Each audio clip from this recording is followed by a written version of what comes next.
Démarrer. Bonjour encore une fois à toutes et à tous. Bienvenue à ce webinaire, le webinaire numéro 4 de PacMind. Nous organisons des quatrièmes de l'année et des webinaires chaque 2 semaines sur différents types de sujets, sur des sujets techniques. On a eu l'occasion cette année de parler de la meilleure façon de gérer les exceptions. Nous parlons de sujets leadership. Et j'ai eu le plaisir, il y a 2 semaines, d'accueillir Christian Finel pour parler de l'upskilling et de la montée en compétences des équipes. Le troisième sujet est plus basé sur des retours d'expérience, et ce sera le cas aujourd'hui avec Georges-Louis Diadé, qui nous présentera donc un retour d'expérience sur l'adoption de la Clean Architecture. Alors, pour me présenter rapidement, je suis Laurent Py, CEO de PacMind. Pour ceux qui ne connaissent pas PacMind, PacMind est une plateforme qui permet aux tech leads de partager les bonnes pratiques de développement avec l'ensemble de l'équipe et les aider ainsi à monter en compétences. Et le tout, on le verra, on en parlera un petit peu aujourd'hui, sans quitter les environnements de développement et le workflow du développeur. Aujourd'hui, comme je l'ai dit, j'ai le grand plaisir d'accueillir Georges qui va donc nous parler du voyage, parce que pour l'avoir préparé un petit peu en amont avec lui, il s'agit d'un véritable voyage avec des hauts et des bas sur l'adoption de la Clean Architecture chez IAD, et nous verrons dans ce contexte comment Georges et ses équipes ont pu utiliser et bénéficier de PacMind. Georges, est-ce que je peux te laisser t'introduire en 1 à 2 minutes, et je te demanderai aussi à la fin, s'il te plaît, de partager un fun fact afin que l'ensemble des participants à ce webinaire te retiennent. D'abord, bonjour à tous, puis merci Laurent pour cette intro. Donc effectivement, je suis Engineering Manager chez IAD depuis maintenant un peu plus de 3 ans, avec 9 ans d'ancienneté chez IAD. Je fais partie des anciens dans le service. Et du coup, je suis donc Engineering Manager, comme je le disais. Je m'occupe de 2 squads chez IAD, 2 squads donc avec des développeurs. Et donc je suis là pour les manager, gérer leur journée, leur planning, les roadmaps et garantir pas mal de choses, aussi bien techniquement que fonctionnellement, par rapport à leur travail. Et j'ai aussi un rôle supplémentaire en tant qu'engineering manager. En plus d'engineering manager, c'est que je suis responsable de l'animation transverse des squads dans tout IAD digital. Et mon petit fun fact, c'est que j'ai une forte appétence à l'animation, du fait que je faisais partie d'un groupe d'organisation de soirées sur Paris quand j'étais plus jeune, on va dire, il y a une vingtaine d'années. En boîte de nuit, j'étais photographe. Et donc j'aimais beaucoup sortir tous les week-ends, prendre des photos. En plus de ça, ça me permettait d'entrer gratuitement en boîte de nuit avec les copains. Et on aimait bien faire la fête et animer tout ça. Donc voilà, j'ai récupéré et réutilisé un peu ce skill d'animation pour y aider. Très bien. Eh bien, merci pour cette présentation et puis le partage ce fun fact. Donc c'est un vrai fil rouge, si je comprends bien. Tout à fait. Alors, juste avant d'enchaîner, de démarrer cette présentation, et afin de mieux faire connaissance avec l'audience, on va lancer un tout petit sondage et je vous demanderai simplement de partager votre rôle. Alors, je demanderai l'aide à Cédric pour lancer les sondages, parce qu'a priori, je ne peux pas le faire.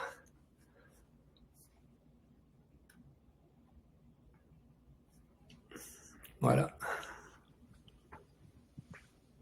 Donc, êtes-vous Engineering Manager, Head of Engineering, développeur, Tech Lead ou autre?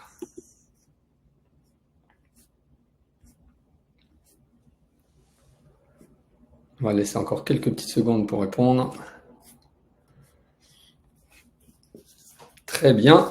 On a donc à peu près un tiers qui sont Tech Lead, Engineering Manager, et puis à peu près 22% entre développeurs et 22% Head of Engineering. Eh bien, merci pour cette première réponse. Donc, pour en revenir à l'agenda, donc dans cette présentation, nous aurons le plaisir de faire un peu plus connaissance avec IAD. Donc, Georges nous présentera IAD, non seulement la société que peut-être tout le monde connaît, mais behind the scene. De quoi s'agit-il d'un point de vue d'un point de vue digital, d'un point de vue système. Georges partagera les 3 problématiques clés qu'il a rencontrées et que les équipes ont rencontrées dans leur voyage vers la clean architecture. Et on fera donc un deep dive sur chacune d'entre elles, avec à la fin un partage de ROI et les bénéfices, notamment liés à l'adoption de Pacmind. Et puis, on conclura cette présentation, qui dure à peu près une 35 minutes, par un point sur l'importance de développer une learning culture et de quels outils, quels leviers utiliser au mieux pour upskiller vos équipes. N'hésitez pas à poser vos questions au fil de l'eau. On essaiera d'y répondre, soit au fil de l'eau, soit d'ici la fin de la présentation. Georges, est-ce que tu peux donc nous en dire un petit peu plus sur ce qu'est IAD International? Alors oui, bien sûr. IAD International, donc c'est un réseau de mandataires en immobilier, donc tous indépendants, et qui par adhésion à IAD ont on va dire la compétence, enfin l'autorisation d'exercer dans l'immobilier dans le pays dans lequel ils sont. Donc réseau de mandataires ouvert en 2008 en France et puis ensuite étendu à l'international avec l'ouverture du Portugal, de l'Espagne, de l'Italie, de l'Allemagne. On s'est implanté aussi au Royaume-Uni dernièrement et en Floride. Et donc du coup, nous chez IAD Business Factory, donc qui est une des entités d'IAD International, on est là pour développer des outils pour notre réseau de mandataires. Et pour notre siège aussi, qui est là pour gérer, administrer ce que font les indépendants dans notre réseau, et pour nos clients finaux, qui sont en fin de compte les vendeurs et les acquéreurs. Et donc du coup, on développe des outils web qui permettent d'accélérer la productivité de nos agents, de nos mandataires, et puis de suivre un petit peu au jour le jour ce qu'ils font. L'organisation d'IAD, effectivement, merci. Du coup, on est sur une trentaine de développeurs qui sont répartis en 7 squads et elles-mêmes regroupées en 3 tribes qui représentent nos 3 grands axes métiers, avec des squads donc du coup qui sont globalement composés d'un engineering manager, un product manager, un product owner, avec de l'UX UI designer, un QA et des devs qui sont là pour produire. On a aussi dans notre organisation IAD une core team qui est composée de back-end et de front-end seniors qui sont là pour driver techniquement et apporter un peu la ligne directrice à suivre au niveau des équipes de développement. On a une team cloud engineer pour tout ce qui est infra AWS qui nous aide au niveau du développement pour mettre en place de nouveaux outils sur AWS, retravailler éventuellement les infras, les optimiser et puis nous permettre d'avoir du monitoring fin. Notre stack actuel, donc on est sur du PHP 8 avec du PostgreSQL, sur du Symfony 6 et plus, avec ça c'est pour le back-end, le front-end en Vue 3. Avec une infra AWS, on est en train de mettre du serverless en place. Et un peu comme toute boîte qui a un peu plus de 10 ans, on a un legacy dont on dépend et qui nous crée quelques contraintes. Nos workflows front et back, alors le front-end est en trunk-based depuis plus d'1 an aujourd'hui, avec du feature flipping, ce qui nous permet d'aller rapidement en prod côté front, et côté back un peu moins rapidement, mais toujours correctement, avec un GitLab Flow et toujours avoir en tête de mettre de la backward compatibility pour éviter les non-régressions. Et voilà. Et avancer toujours sereinement pour les mises en production. À l'heure d'aujourd'hui, on est à un rythme de 2 releases par semaine, avec des déploiements en blue-green et un très bon monitoring sous Datadog qui nous permet d'être proactif. Il n'y a pas si longtemps que ça, on va dire il y a 2 ans, on a commencé à mettre du DDD en place pour avoir cette relation avec le métier qui permet aux développeurs de monter en compétence sur les métiers aussi, et de la méthodologie Scrum. Alors on fait soit du Scrum, du Scrum Ban. Enfin voilà, on est on s'adapte en fonction du besoin et puis de ce qu'on a à faire dans les différents projets aussi. Ouais, j'imagine que ça dépend peut-être aussi un petit peu des équipes. Je rebondis sur ce que tu disais, quand on a 10 ans, voilà, on a forcément du legacy. J'irai même encore plus loin en disant que dès que tu as 1 an d'existence et par expérience, j'ai C'est vrai que vécu, ça va vite. développé 3 startups. Au bout d'1 an, tu commences déjà à avoir du legacy. J'ai presque envie de dire ta première ligne de code devient du legacy. C'est pas faux. Petite question donc par rapport à ce que enfin j'ai deux questions en fait. La première, par rapport au contexte métier que tu évoquais, ça représente à peu près combien d'utilisateurs, juste pour que les participants se représentent l'ordre de Alors, grandeur, hein. combien d'utilisateurs à l'international? Si je compte tous les pays, on est avec les sièges et tout ça, on doit avoisiner les 20 000. D'accord. Entre 19 et 20 000, je pense à peu près. Sur la France, on a un réseau de mandataires qui a dépassé les 14 000 mandataires, pardon, avec le siège et alors nos clients Hmm. finaux. Là, je pourrais pas te donner de chiffres à proprement parler, les vendeurs et acquéreurs, mais on reste le premier réseau de mandataires en nombre de transactions en France. Donc, Hmm. Non, voilà. mais ça donne un ordre de grandeur qui montre que j'allais dire la charge, hein, la Tout à fait. disponibilité sont quand même des éléments extrêmement importants. Tout à fait. Porter le business. Et puis la deuxième question concernant donc l'organisation que tu évoquais là. Alors il y a beaucoup de débats. Je suis basé aux US, hein, à Boston, sur le back to office chez les grands de la tech, Amazon, Google et autres qui font débat. Vous en êtes où? Vous avez fait j'allais dire cette adoption vers la clean architecture dont on va parler dans un contexte de remote, de hybride, de in-office, et quelle est la politique? Et oui, effectivement, Laurent, on a commencé à adopter tous ces nouveaux principes, et entre autres la Clean Archi, juste dans le contexte du Covid, hein, donc avec avec ce que ça implique, donc tout le monde en remote, avec des réunions que en visio. On avait Hmm. au début du Covid interdiction de venir sur site, donc voilà. Hmm. Et aujourd'hui, on est sur du mode hybride dans le sens où on a du full remote. Des profils qui sont assez loin et donc du coup qu'on a autorisé à rester chez eux, qu'on fait venir de temps en temps au besoin en fonction des ateliers, des réunions ou même des animations qu'on fait. Et une bonne grosse partie quand même, alors c'est pas la majorité qui sont en full remote, hein. La majorité c'est donc de l'hybride avec du 2 jours de présentiel et 3 jours de télétravail Hmm. par semaine. D'accord. Et ça marche plutôt pas mal, mais il a fallu qu'on adapte quand même pas mal de choses pour pallier à ce mode télétravail, on va dire. Hmm. Donc vous êtes flexible, en d'autres mots. Complètement. Alors pour justement représenter ce voyage, ce parcours que tu mentionnais, qui a commencé donc en 2000 avec le Covid, je voulais le repositionner dans le contexte du framework Dora. Alors j'en parle assez régulièrement dans mes interventions. Et pour ceux qui ne connaissent pas, hein, Dora est un projet de recherche qui est aujourd'hui backé par Google, mais qui a montré une corrélation, même une causalité entre 27 capabilities, 27 capacités dans lesquelles chaque équipe DevOps devrait investir, et une causalité entre l'investissement dans ces capabilities et puis les 4 métriques Dora que je pense avec lesquelles vous êtes familier. Sinon, je vous invite à aller voir le site dora.dev. Donc, parmi les 4 métriques, il y en a 2 qui vont mesurer la vélocité, deployment frequency et change lead time, et puis 2 autres, on va dire plus l'aspect qualité, 2 métriques en tension.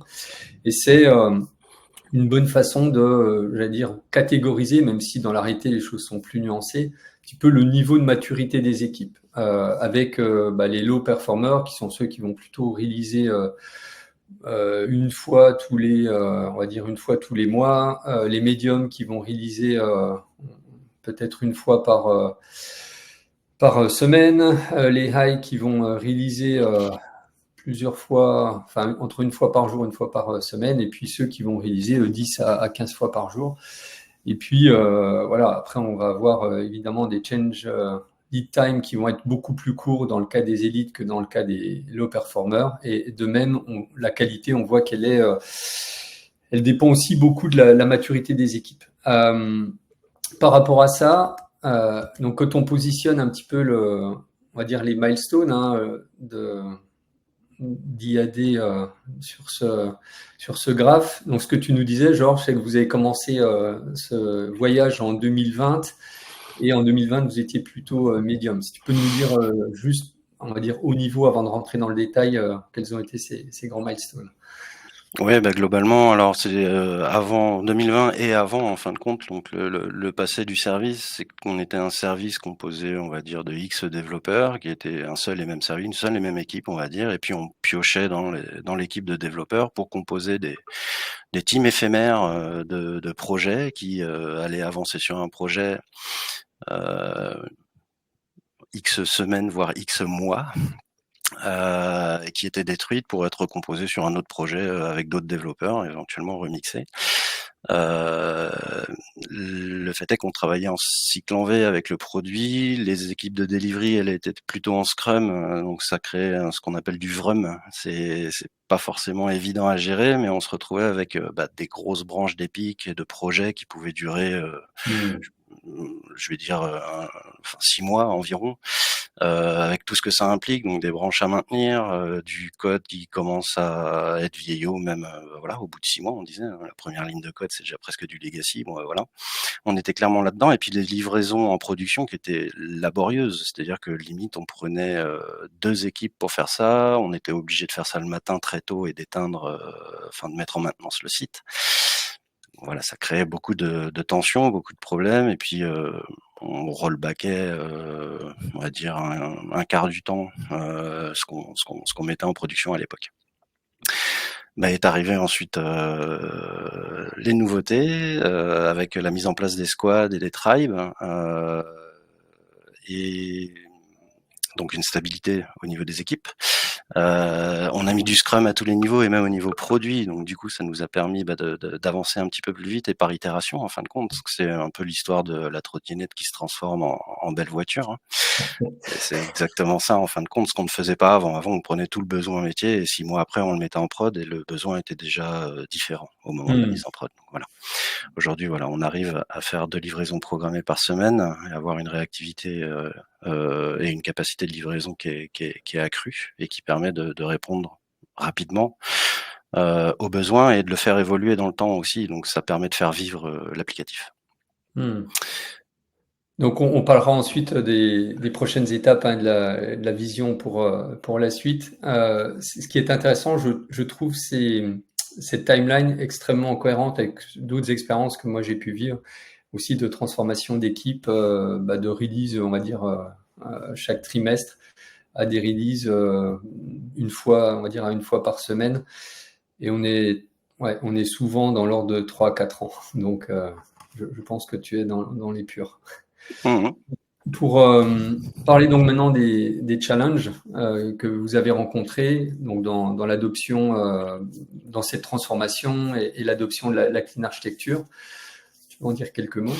Oui, les principaux challenges, enfin les 3 qui sont affichés là, en fin de compte, c'est de faire monter en compétence les développeurs. Là, la montée en compétence était inégale et un peu dispersée, donc voilà, c'était un peu le premier challenge. Ensuite, notre deuxième challenge, c'était avec les silos de compétences qui ont été indirectement créés via la création des squads.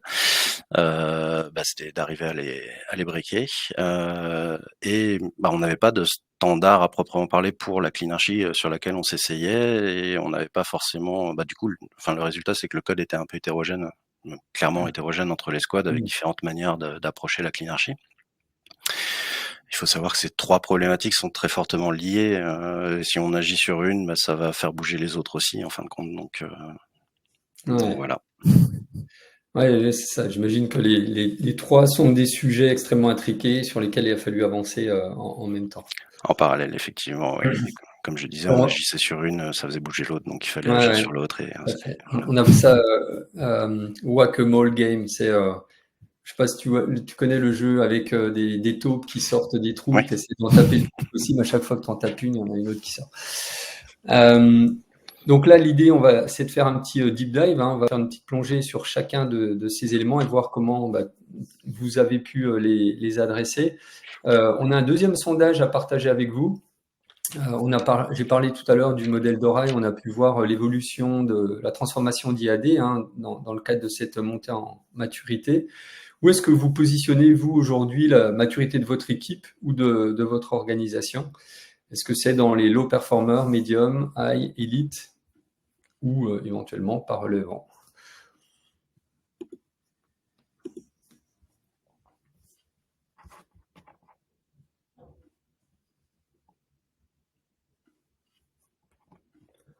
Donc juste pour rappel, Elite, c'est voilà, un déploiement général entre et une fois par jour à une fois par semaine. Et puis Medium, on va être plutôt à une fois par semaine, entre une fois par semaine et une fois par mois.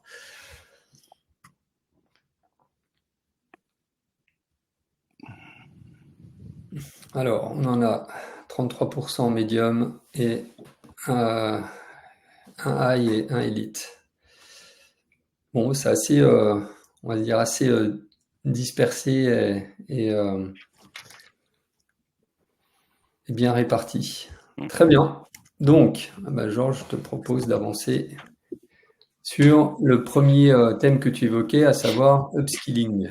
La montée en compétences, ouais. Clairement, notre problème, voilà, c'était de faire monter en compétences les équipes sur cette nouveauté qui était la Cleanarchy. Avant, on était sur un modèle MVC avec les frameworks qu'on utilisait. Donc cette Cleanarchy-là a été reçue par les squads. Et donc du coup, il a fallu qu'on mette en place des solutions qui ont permis déjà d'accepter cette Cleanarchy-là et puis de la mettre en place un peu à la mode IAD. Et donc du coup, on a eu un fort drive de notre CTO et de la core team dont je parlais en intro. Pour mettre en place cette Cleanarchy-là sur un produit en développement from scratch pour servir d'exemple en fin de compte aux autres squads. Donc on a itéré avec la core team, avec notre CTO pour essayer de faire quelque chose de ressemblant à la vision cible en fin de compte. Bon, il a fallu qu'on le réadapte un petit peu au fur et à mesure, après on apprend de nos erreurs et tout ça, mais globalement, un produit en exemple qui a servi en exemple aux autres squads pour essayer de s'inspirer de ce code-là pour faire leur propre développement dans ces squads-là. C'était un vanilla product ou donc un produit juste exemple ou un produit opérationnel? Non, un produit opérationnel qui était fortement attendu avec une application mobile en plus pluguée derrière. D'accord. Donc oui. Donc non, pas juste un exemple, mais c'est vraiment un produit qu'on a développé et qui après a été regardé par les autres squads pour s'en inspirer, essayer de faire un peu la même chose, avec un accompagnement toujours de la core team, mais il n'y avait pas forcément encore de normes écrites et de choses dans le genre. C'est à cette époque-là aussi, je le précise, parce que c'est pas que la Cleanarchy bien sûr, mais c'est à cette époque-là qu'on a mis en place et qu'on a adopté du coup des nouveaux flow guides qui nous ont permis aussi de merger, on va dire rapidement, sans avoir à faire dormir les PR en attendant que l'autre bout soit terminé. Et donc du coup c'est là qu'on a mis ce que je disais, le trunk based en front avec du feature flipping et le backward compatibility côté back avec le flow GitLab. Il y a eu un gros travail aussi sur les user stories qui a été fait avec de la simplification. On a fait avant on avait des user stories qui ressemblaient au projet de 6 mois.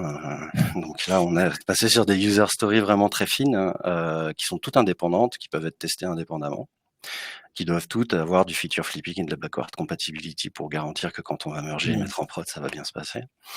Donc ça nous a aidé à aller un petit peu plus vite aussi. On a mis en place, alors là pour l'implication de l'équipe de développeurs, des ateliers de Tres Amigos, pour ceux qui connaissent, pour l'écriture des critères d'acceptance ou d'acceptation, vous appelez ça comme vous voulez, et des example mapping aussi, qui ont permis d'impliquer les développeurs dans le travail préparatoire de la QA et pour la bonne compréhension aussi du projet. Et ça leur a servi, petite parenthèse, ça leur a servi aussi à faire un peu de TDD de temps en temps. Ah, tu ne pouvais pas me faire plus plaisir en parlant d'example mapping, sachant que j'ai eu la responsabilité de l'équipe Cucumber chez SmartBear, une expérience passée, et voilà, j'ai passé beaucoup de temps à évangéliser l'example mapping. Donc très bien. On aime ça. Un des points importants que tu soulignes, et ça revient systématiquement, on peut pas faire ce genre de transformation uniquement au niveau engineering. C'est que la relation avec l'équipe produit doit aussi évoluer. Et notamment, comme tu le disais, dans des user stories. Alors, je sais pas si vous utilisez Invest, Smart ou voilà, quelle que soit la façon dont vous nommez ces bonnes pratiques, mais le fait de les découper, de les avoir de façon indépendante, de les avoir suffisamment petites et centrées sur la livraison d'un incrément de valeur pour le client, c'est tout aussi indispensable. Exactement. Et puis ça permet aussi aux squads, entre autres aux développeurs, de commencer à s'immerger dans le métier. Ils sont obligés de parler métier pour pouvoir faire ces ateliers-là. Mhm. Donc, Alors, deuxième challenge, les fameux silos de connaissances. les On fameux entend silos. parler tout le temps. Tout à fait. Donc oui, la problématique, c'était de casser ces silos justement et de favoriser la collaboration entre les squads, puisqu'on s'est rendu compte du coup qu'ils se parlaient pas beaucoup déjà de base. Ils étaient vraiment focus sur la mise en place de la cleanarchy et puis sur les projets qu'ils avaient à faire. Et puis il y avait cette acceptation du changement aussi, puisqu'on avait mis les squads en place avec la nouvelle cleanarchy, une nouvelle méthode. Bon voilà. Mais la solution, ça a été de mettre de l'animation en place. Dont je Donc, suis tu as repris ta responsable. casquette de DJ, Exactement. DJ Georges. Photographe, DJ, mais ouais. Ouais. Donc des solutions d'animation plus qu'autre chose, en fin de compte, donc pour dynamiser un petit peu ça, puis les faire monter en compétence sur plein de sujets, aussi bien métiers que techniques. Donc on a eu par exemple des BBL, pour ceux qui connaissent, les Brown Bag Lunch, un petit repas du midi avec un intervenant externe qui vient nous parler d'un sujet. On a déjà fait ça avec Julien Topsu sur les hypermédias et Cyril Martraire autour du DDD, avec nos PM et PO du coup. Ce qui était très bien, ça les a familiarisés avec ça. J'ai mis en place avec l'aide de mon Head of Engineering, les animations dans tout le service en fin de compte. C'est des animations internes portées par les développeurs, les engineering managers, pour les développeurs, les engineering managers et les PM, les PO. Ça peut être des sujets divers et variés. Donc c'est souvent des présentations techniques ou fonctionnelles sur des projets ou des produits qui ont déjà été réalisés, ou même de la veille techno qui est faite par les développeurs qui sont censés la faire, sur un format d'1 heure. Et ça a le mérite, de servir à la prise de confiance en soi pour le développeur qui fait l'animation, parce qu'il est accompagné quand même, on le laisse pas tout seul. Ça a le mérite aussi, c'est enregistré, donc ça sert pour nos onboarding éventuellement, puisque c'est des sujets qu'on va présenter, on n'a plus besoin de les représenter, on envoie les vidéos. Et puis ils ont juste à les regarder et puis à nous poser des questions si jamais il y en a. Mais les dernières animations qu'on a eues, c'est sur les trunk base, sur la stratégie de DDD, sur API Platform dernièrement, Datadog aussi, des choses en genre, et des sujets techniques comme Messenger, Symfony, des choses en genre. Mmh.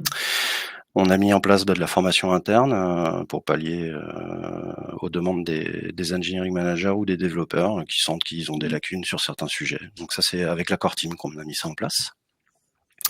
On a aussi mis en place une DX Guild, donc une Developer Experience Guild, et on se laisse le champ des possibles pour ouvrir des guildes au besoin aussi. Donc une guilde, pour information, c'est on prend des développeurs, des profils volontaires, on les met en groupe régulièrement pour dégrossir, améliorer des sujets qui tiennent à cœur aux différentes squads. Et donc là, la Developer Experience Guild est chargée d'améliorer l'expérience développeur autour de nos outils, de l'architecture, avec la core team, des choses en genre. Et alors la cerise sur le gâteau, le dernier outil, c'était Pacmind qu'on a pris dernièrement, enfin il y a 1 an, et qui nous permet de déclencher pas mal de choses, entre autres les ateliers de bonnes pratiques avec un échange back, front et core team sur des questions, des bonnes pratiques ou des mauvaises pratiques. Ça émulsionne beaucoup dans ces ateliers-là et ça fait plaisir à voir. Et ça nous permet de monter un book de bonnes pratiques, de mauvaises pratiques avec les exemples tirés directement de notre code. Pour faire de l'onboarding ou même pour directement afficher ça dans nos IDE ou en code review. Alors, pour effectivement ceux qui ne connaissent pas Pacmind, je vais en dire quelques mots. Donc, j'ouvre la parenthèse que je refermerai dans 2 minutes pour poursuivre sur la deuxième problématique que tu soulignais. Donc pour ceux qui ne connaissent pas, hein, je l'ai dit rapidement en introduction, mais PackMind est la plateforme qui permet aux tech leads, aux développeurs seniors de pouvoir partager les bonnes pratiques, les mauvaises aussi, les do's et les don'ts, basés sur les exemples concrets du code de l'équipe, afin de pouvoir faire la montée en compétences, on dit améliorer le craft des développeurs, et puis transmettre ce qu'on appelle souvent le facteur 10x. Si vous prenez vos meilleurs développeurs qui ont le plus d'expérience et de connaissances, on dit souvent il y a un facteur 10x entre le développeur, le tech lead et puis le junior qui arrive. La problématique, c'est comment, par le partage de connaissances, par la montée en compétences, on peut transférer, transmettre. On le transfère pas, on le transmet, on le garde, hein, mais le facteur 10x à l'ensemble de l'équipe. Et c'est un peu la vision et la mission qui nous occupe.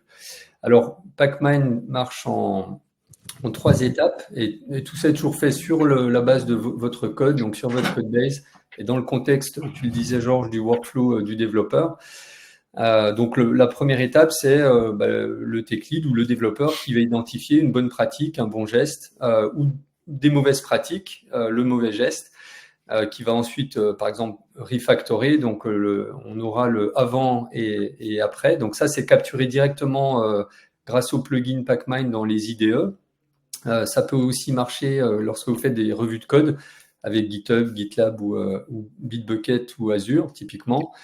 Et ce geste, ensuite, qui a été capturé pour discussion, va être partagé avec l'ensemble de l'équipe au travers des practice reviews. Donc, c'est le moment que Georges évoquait, soit chaque semaine, soit chaque 2 semaines, en fonction du rythme de l'équipe, où on va se mettre autour de la table, non pas pour parler d'une code review, qui est un commentaire qui est fait à un développeur unique, mais là, non, d'une pratique qu'on a vue sur le code qui mérite d'être partagée. Et donc, lors de cet atelier de discussion autour des bonnes pratiques, qui va durer typiquement 1 heure, on va pouvoir passer en revue les 10 ou 15 sujets techniques qui ont été remontés dans le cadre du sprint, et puis s'aligner. Parfois, il n'y a pas forcément, c'est pas forcément une mauvaise ou une bonne pratique. C'est juste un choix technique à faire, et la mauvaise pratique, c'est pas de faire de choix technique. Et typiquement, chacun fait à sa sauce et tire le code dans des directions différentes. Donc là, on perd le shared ownership, on perd la lisibilité. C'est le début de la dette technique. Donc il y a 2 grandes vertus à ce type d'atelier. Encore une fois, 1, la montée en compétence des équipes, et puis 2, l'alignement des équipes sur des standards techniques. Et la valeur, comme tu le disais également Georges, c'est sur cette 3e étape de pouvoir déployer ces bonnes pratiques ensuite directement dans l'IDE ou dans les outils de code review, ce qui fait que quand on s'est dit ensemble, on a défini notre code de la route dans tel contexte, on doit appliquer telle pratique, plutôt que telle autre, ou ça, attention, c'est une mauvaise pratique, ça, c'est une bonne pratique. Ces bonnes pratiques-là vont être déployées dans les IDE, et le développeur aura ensuite une boucle de feedback directement lorsqu'il fera, par exemple, une sortie de route. Ce qui est également super intéressant pour ceux d'entre vous qui sont en train de regarder, d'adopter des assistants AI de type Copilot, ChatGPT et autres, c'est que vos bonnes pratiques de code, vos règles, votre code de la route, eh bien, vous pouvez aussi l'utiliser pour driver ces assistants-là. Et vous assurer que le code qui est généré par ces assistants-là, au même titre que le code qui est produit par les développeurs, il est aligné avec vos bonnes pratiques, sachant que quand vous allez vers la Clean Archive, vous allez plutôt monter la barre de ce que sont vos bonnes pratiques. Et voilà, vous assurez que c'est pas de la dette technique qui est générée par les codes assistants, qui est un des gros risques clairement identifiés aujourd'hui. Donc voilà pour juste l'introduction, la présentation de PackMind, et donner un tout petit peu de contexte à ce que Georges évoquait précédemment. Donc je te redonne la... J'ajouterais aussi que, tu vois, je posais la question l'année dernière à Arthur et Cédric pour savoir si l'atelier de bonne pratique, on devait le faire par squad ou en global. J'ai la réponse aujourd'hui. En global, c'est très bien, puisque justement, ça permet d'échanger entre squads dans ces ateliers-là, et éventuellement même de remonter des questions ou des bonnes pratiques de la squad, et ensuite d'en parler en atelier avec tout le monde, du coup. Voilà. Tout à fait. Combien de fois j'ai entendu, on a cherché pendant 3 jours avec cette équipe hein, Oui. à résoudre un problème particulier qu'une autre équipe avait déjà géré. Donc là, tu fais le coût de 5 développeurs fois 3 jours. Tu dis, oh, Ça oh. va vite, hein. Ça revient au problème de silo de connaissances que tu évoquais précédemment. Tout à fait. Donc oui, les résultats voilà, de toute cette partie animation avec l'outil Pacmind aussi, c'était que on a retrouvé un partage de l'expertise des différentes squads autour de cet outil-là, qui rassemble vraiment toutes les bonnes pratiques. Qui permettent aussi voilà, de se référer au book des bonnes pratiques pour voir un petit peu si on peut faire comme ça. Comme tu le disais, c'est affiché au niveau de l'IDE. Là, on a un petit exemple, côté avec le code front, mais on a de la remontée directement dans l'IDE avec le petit logo Pacmind qui apparaît, et en plus de ça, la recommandation de la bonne pratique affichée directement au-dessus de la ligne de code. Ça permet d'aller beaucoup plus vite. Voilà, plutôt que d'aller pousser quelque chose que je sais pas trop si ça va être ok, j'ai pas envie d'aller demander à la core team. Voilà, là il le pousse. Dans le code review, ça va être vu. Si lui il l'a pas vu dans son IDE, ça permet directement d'appliquer la bonne pratique avant d'envoyer. Le résultat aussi, ça a été l'amélioration des temps de traitement, comme je disais, hein, par voilà les temps de review, de code review qui ont été accélérés.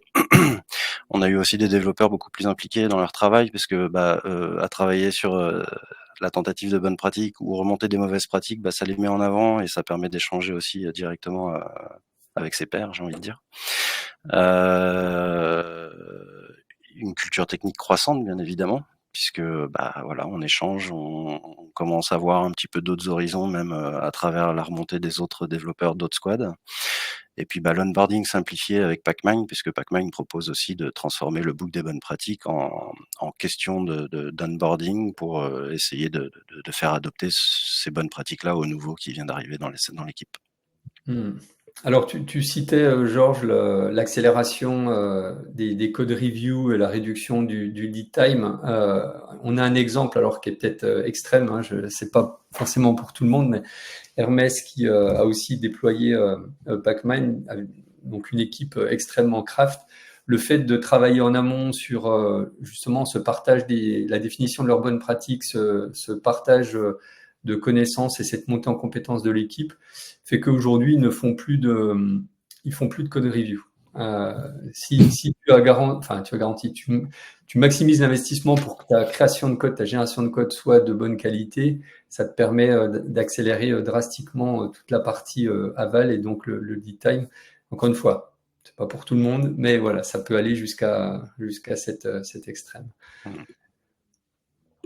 Et donc le troisième problème que tu évoquais, les problématiques, notamment quand on fait face à un legacy du code très hétérogène. Effectivement, oui, c'est notre troisième problématique. C'est voilà, les codes hétérogènes avec l'adoption de la clean architecture dans les différentes squads qui étaient à plusieurs vitesses, avec des pratiques qui étaient différentes dans les squads.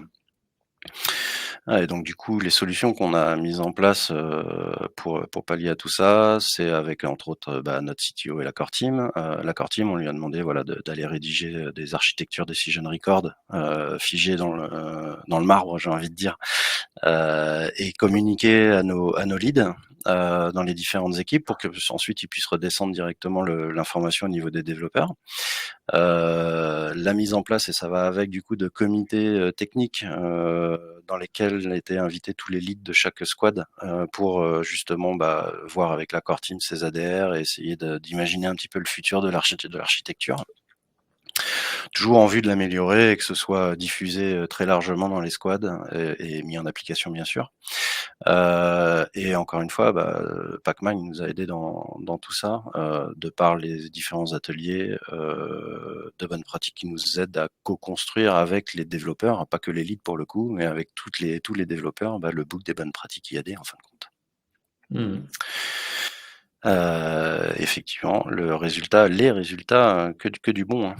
une clean archi qui est devenue beaucoup plus uniforme entre les squads avec des de la fluidité dans les échanges techniques des développeurs qui se comprennent en fin de compte et qui ont, on va dire, les bonnes pratiques et les standards, les mêmes standards dans la tête et qui vont aller moins se chahuter, on va dire, en atelier. Moins d'aller-retour avec la core team aussi, parce que la core team, au tout début en accompagnement, on était obligé d'aller la voir pour qu'elle tamponne un petit peu ce qu'on faisait. Là, la core team a pris aussi confiance. Il y a une confiance qui s'est instaurée avec les squads de par tout le travail en amont. La montée en compétences aussi qui est de plus en plus uniforme dans les squads au travers des animations et des outils dont on vient de parler. Et encore une fois, notre onboarding qui est beaucoup simplifié dans le sens où moins de choses, on va dire, à dire, moins de temps à passer avec la personne en one-one ou à échanger avec les différentes personnes de la squad ou des autres squads. Ça n'empêche qu'on colle quand même ça en onboarding, bien sûr, il se voit. Mais moins besoin d'inter-échanger comme ça entre les personnes avec le book des bonnes pratiques, les vidéos des animations et toujours le M qui joue son rôle derrière, bien sûr. Ouais. Donc ça, c'est intéressant, se dire que tout ce qui a été construit pour l'alignement, la montée en compétence des équipes, vous avez capitalisé, comme les intérêts, hein, ça se capitalise, plus il y en a et plus ils ont de la valeur, puisque derrière, ça permet, comme tu le disais, d'accélérer significativement l'onboarding des développeurs. Mmh. Donc, si je reviens à la première... au premier slide qu'on avait sur les DORA, les niveaux de maturité DORA et puis le voyage qui a commencé en 2020 avec tous les problèmes que tu nous as évoqués, que tu as partagé avec nous, hein, les silos de connaissances, d'aide technique, des code review extrêmement, on va dire, compliquées, fastidieuses, pour pas dire pire, et des problématiques de compétences. Après, on va dire, ces 4 ans d'investissement, donc les outcomes que tu partages avec nous. Oui, c'est ça, c'est qu'aujourd'hui on a réussi et on est encore en train de le faire hein, parce que c'est pas complètement terminé, mais à briser les silos entre les squads. Là, clairement, une squad qui finit une nouveauté, elle est presque contrainte de venir la présenter devant tout le monde. Favoriser la culture de l'apprentissage, bien sûr, de par les animations où moi je vais essayer de pousser les devs à les présenter. Ça va les forcer à présenter les choses, du coup à bien comprendre ce qu'ils vont présenter aussi et à bien on va dire l'assimiler et le maîtriser. L'augmentation de la fréquence, comme je le disais au tout début, effectivement, on est passé d'une fréquence de déploiement trimestrielle, voire mensuelle de temps en temps, mais à hebdomadaire, hein, du coup. Une réduction du nombre de pull requests bloquantes d'environ 25%, dans le sens où une PR n'est plus vraiment bloquante, dans le sens où on peut aller remonter une question sous forme dans Pacmind par exemple pour ensuite l'aborder, mais ça va nous permettre quand même de push ça parce que fonctionnellement ça marche. Et ensuite éventuellement de revenir dessus au travers des pratiques qu'on aura évaluées en atelier. Et le temps d'intégration qui est réduit par 2, grosso modo, on va dire, sur l'onboarding dont on parlait tout à l'heure. Ouais. Ça, c'est extrêmement intéressant et c'est, on va dire, assez cohérent avec des KPI qui ont été remontés par d'autres clients qui ont, alors pour le coup, fait une mesure assez précise de cette onboarding time. Je pense notamment à Conto qui mesure le temps d'onboarding d'un développeur sur une code base par le nombre de déviations au standard. Et donc pour ça, le standard doit être effectivement modélisé, formalisé en tout cas, pour pouvoir le mesurer. Et basiquement, il regarde on va dire le taux de déviation standard d'un développeur qui est là depuis une année. Et puis ensuite, ils vont regarder donc, par rapport à ce taux de déviation standard, combien de temps il faut à une personne qui rejoint l'équipe pour atteindre ce même taux. Et ça, c'est leur temps d'onboarding. Et ils ont aussi montré qu'en formalisant justement le book des bonnes pratiques, en partageant les bonnes pratiques, en mettant en place tout un ensemble de choses que vous avez également mises en place, ils ont pu réduire cette onboarding time par 2. Donc d'un point de vue productivité, les calculs de ROI derrière sont effectivement assez conséquents. Écoute, merci pour ce partage. Est-ce que tu peux nous dire quelle est la suite? Sachant que vous avez déjà fait un bon bout de chemin. Ah oui, la suite, c'est d'arriver à de l'élite. Oui, bah, globalement, voilà nos 3 axes. Bon, il y a pas que cela, mais c'est les 3 principaux. Ça va être d'arriver à un déploiement à la demande, donc au niveau des tribes ou des squads. Alors les squads, ce serait le mieux, bon, quoiqu'en tribe, on est quand même bien. Mais sur des environnements à la demande pour que la QA puisse passer, directement dessus et valider avec des déploiements en prod, toujours en blue green, ça on n'évitera pas. Enfin, c'est la meilleure des solutions. L'automatisation des tests end-to-end pour accélérer les temps de la QA lors des évolutions impactantes. Donc, on parle de tests de non-régression principalement. Et quand je dis test end-to-end automatisé, je parle pas du lancement automatique, d'accord. On souhaite pouvoir contrôler leur lancement, qu'elle soit pas forcément intégrée à la CI pour pas forcément la rallonger et tout ça. Mais voilà, d'identifier les bons moments pour l'appliquer avec du test vraiment à pas tout automatiser de bout en bout. Et comme je le disais, on a le front en trunk-based et le back en GitLab Flow. On aimerait tendre sur un modèle trunk-based pour les 2 parties, ce qui permettrait de merge master dès qu'une branche est validée et terminée, et de pouvoir partir en prod régulièrement, par jour même. Ouais, clairement. Bah, écoute, ce qui est intéressant, c'est que les trois, on va dire, sujets que tu as identifiés, j'en reviens toujours au framework Dora, ce sont 3 capabilities Dora. Donc, on a Deployment Automation, Test Automation, Trunk-Based Development, on a aussi Loosely Coupled Architecture. Enfin, voilà, il y en a 27 au total. Mais les 3 que tu as cités comme sujets sont typiquement 3 sujets d'investissement pour effectivement être capable de mûrir et de progresser vers la case élite. Donc, c'est tout à fait cohérent avec le framework Dora. Et je voulais juste aussi rebondir sur la partie end-to-end test automation. C'est très souvent un des points durs pour beaucoup d'équipes qui veulent aller vers le déploiement continu. Sur la partie testu, il n'y a généralement pas de problème, mais cette partie end-to-end est souvent effectivement un point dur. Et il est, pour des équipes extrêmement matures, tout à fait possible d'avoir. Moi, j'avais une équipe sur RipTest, Cucumber Studio, qui avait à peu près 10 000 tests automatisés. La plupart étaient des testus. Il devait y avoir quelques centaines de tests end-to-end automatisés. Et le tout pouvait s'exécuter en une dizaine de minutes. Je discutais récemment avec Dimitri Bailey de Back Market. Je crois qu'ils ont 40 000 tests, pareil, qui s'exécutent en une dizaine de minutes. Donc voilà, c'est un des gros points, des points durs à craquer. Quand vous le craquez, vous allez être sur ce niveau de test avec la test pyramide que vous pouvez connaître, beaucoup de testus et moins de tests end-to-end, mais qui malgré tout sont compliqués à écrire, à maintenir et à optimiser pour limiter le nombre de flaky tests et rester sur une feedback loop qui est de l'ordre de quelques minutes et pas des demi-heures. Oui, tout à fait.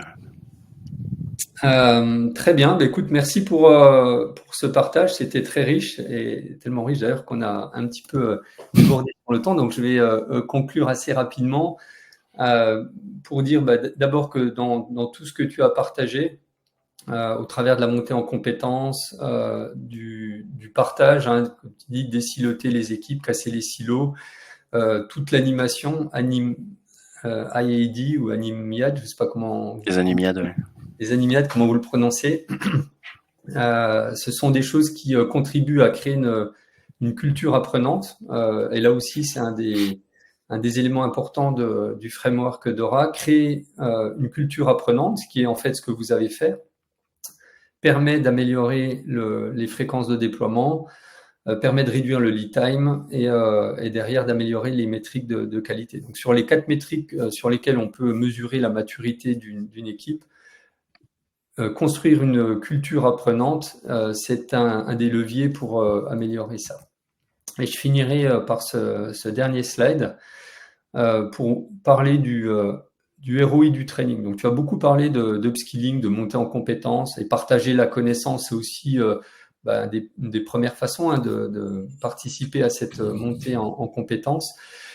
Les compétences, les skills, c'est la mère de toutes les batailles. Donc, on a fait un webinar sur le sujet, c'était il y a 2 semaines avec Christian Finel. Je veux pas vous refaire le webinar, mais simplement pour vous dire qu'on mesure la valeur d'une équipe à la qualité de ce qu'elle produit. Quand je dis qualité, ça inclut le scope fonctionnel. Donc, est-ce qu'on a répondu aux vrais besoins, pas celui exprimé, mais le vrai besoin du client?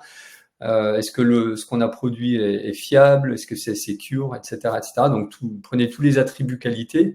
Et le but, c'est de maximiser cette qualité. Pour faire ça, il faut des domain skills, donc avoir une bonne intimité entre le développeur, votre équipe de développement, et puis le besoin client. Et puis, en dénumérateur, on a le coût total. C'est le coût non seulement de build, pour construire l'app, mais derrière, pour l'opérer, pour la supporter. Et le but de l'équipe de développement, c'est évidemment de réduire ce coût. Donc, plus on a de compétences, j'en reviens à mon développeur qui a un facteur 10x, et plus on va être capable rapidement et à moindre coût de développer le système, un système qui sera économe en ressources, qui ne va pas vous coûter des millions à opérer sur AWS, puisqu'il y aura la bonne architecture et on aura optimisé la consommation. Et puis derrière, parce qu'il aura une bonne qualité, on aura diminué les coûts de support. Donc, les skills ont un impact direct sur la valeur produite par l'équipe. Eh bien, je voulais terminer par partager cette pyramide. Donc là aussi, c'est basé sur la science. Le ROI de l'apprentissage, et je pense que c'est important de le garder en tête, quand on va vouloir partager une connaissance ou transmettre un bon geste, par exemple, je sais pas, un refactoring, une pratique de développement. Si on assiste à un cours magistral, typiquement ce qu'on va faire à l'école, quand on va apprendre à coder, on va pas en retenir beaucoup. Quand on lit, on en retient que 10%. Donc ça, c'est tout ce qui est de l'apprentissage passif. Il y a l'apprentissage ensuite actif. Et ce qui est intéressant, dans la plupart des leviers que tu as mentionnés, Georges, vous étiez dans de l'apprentissage actif. Donc l'animation, Animiad, on est des group discussions, discussions de groupe, on en retient 50%. Practice by doing, donc j'apprends en faisant 75%, et que j'apprends aux autres, j'enseigne aux autres. Donc typiquement, je viens avec mon sujet, ce que tu disais, je vais le présenter aux autres personnes. Eh bien, ça m'aide à moi-même à mieux comprendre et à affiner ma compréhension du sujet, à le masteriser. Tout à fait. Et donc ces 3 leviers-là, à la fin, qui sont ceux que vous avez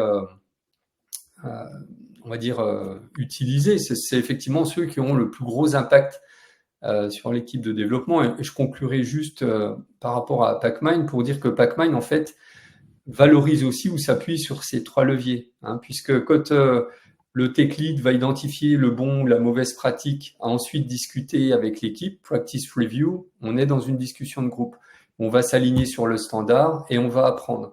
Quand ensuite cette pratique redescend dans l'IDE, eh bien là, on va apprendre en faisant. Dire, ah non, j'ai utilisé un mock dans ce contexte, j'aurais dû plutôt utiliser un stub, ou voilà, j'ai fait 2 appels asynchrones de suite, j'aurais dû faire d'une autre façon pour optimiser les performances. J'apprends en faisant, en codant dans l'IDE. Et puis la dernière, c'est que quand je vais remonter une pratique que je vais vouloir présenter à l'équipe, bien évidemment, je vais être dans un rôle temporaire de professeur. On est tous professeurs, on est tous élèves. Et ça va me permettre de travailler cette pratique et moi aussi de mieux la maîtriser. Donc voilà, bien garder en tête quand on parle de montée en compétence des équipes, le bas de la pyramide est celui qui aura le plus gros ROI pour votre équipe. Et je trouve que voilà, ce que tu as partagé aujourd'hui, Georges, en était une très belle illustration. Merci beaucoup. Voilà, cela conclut notre webinaire du jour. Alors, je ne sais pas s'il y a des questions. Alors, pas de questions. Je vois, alors juste un commentaire sur ne pas oublier les skills de l'engineering manager. Alors, 100%. On a eu d'ailleurs pas mal de discussions pendant la préparation sur ce point, Michael. et notamment quand il s'agit de transformation. Donc typiquement la transformation par laquelle est passé IAD, je partageais le fait que je l'avais aussi vécu sur plusieurs produits, mais j'ai eu notamment un contexte dans lequel l'engineering manager, qui était censé être le driver pour accompagner l'équipe dans cette évolution, était plutôt le frein. Et on était dans le même contexte que tu avais évoqué, Georges, c'est-à-dire des releases chaque 3 mois, avec des branches à n'en plus finir. Tu es très loin du trunk-based développement. Une CI qui mettait des heures à s'exécuter pour exécuter les tests et tout. Et pour l'engineering manager, il n'y avait juste pas de problème. Il n'y a pas de problème si la feedback loop est très longue, parce que de toute façon, les développeurs travaillent sur d'autres branches. Oui, mais est-ce que ça pose pas des problèmes de contexte switching, de tout ça? Et en fait, c'était voilà, pas forcément le bon mindset ou la bonne personne au bon endroit. Donc, il est impossible d'opérer cette transition sans s'appuyer sur un drive très fort. Alors, j'ai compris que chez vous, c'était le CTO et puis le relais de la core team et des engineering managers, mais effectivement, Mika, c'est un bon point. Ce sont des rouages, des relais indispensables dans la transformation. Est-ce qu'il y a d'autres questions? Pas d'autres questions. Eh bien, en tout cas, voilà, on va juste conclure par un petit sondage pour que vous puissiez nous faire un feedback sur ce webinaire. Est-ce qu'il était utile et intéressant pour vous? Donc voilà, vous pouvez répondre et donner une note entre 1 et 5. Et s'il n'y a pas d'autres questions, en tout cas, on vous remercie beaucoup pour cette participation. Et voilà, on espère que cela vous a été utile. Je reste, ainsi que Georges, à votre disposition. Si vous avez n'importe quelle question sur le sujet de la clean architecture, de la montée en compétences, de l'apprentissage, ou souhaitez vous-même partager des pratiques et des tips, eh bien n'hésitez pas à nous joindre. Nos profils sont on est disponible sur LinkedIn. Et je vais lancer une petite perche. Georges va me haïr, mais si vous souhaitez animer des soirées, vous avez un bon candidat. Merci à tous. Merci Georges encore. Merci à tous et bonne journée. Merci. Bonne journée. Bye bye. Bye bye.